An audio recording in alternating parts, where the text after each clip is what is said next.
I problemi a districarsi nella fitta Babele linguistica che da anni contraddistingue sempre più la vita a Venezia sta per avere i giorni contati, perlomeno per quanto riguarda determinate attività della polizia locale.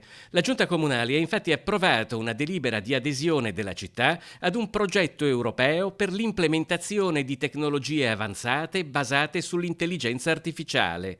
In particolare, la Polizia Locale di Venezia potrà presto utilizzare un software per il riconoscimento vocale automatico e la traduzione con trascrizione automatica immediata di 36 tra lingue e dialetti. Il nostro utilizzo è quello in caso di fermo o di arresto o anche solo di ricezione di una denuncia.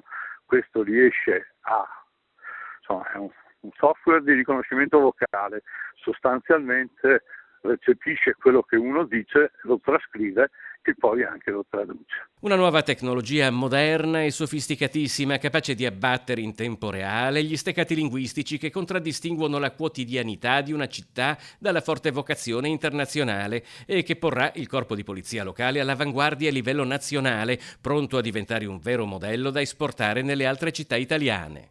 Il partner di questo progetto è la Polizia Locale di Venezia e il Dipartimento dell'Amministrazione Penitenziaria del Triveneto, con cui collaboriamo ormai da alcuni anni sul falso documentare, in quanto il laboratorio del falso documentare della Polizia Locale di Venezia è una delle strutture d'élite in Italia. I nostri esperti insegnano all'Interpol, all'agenzia Frontex della comunità e cose del genere, e collaboriamo anche con l'amministrazione penitenziaria.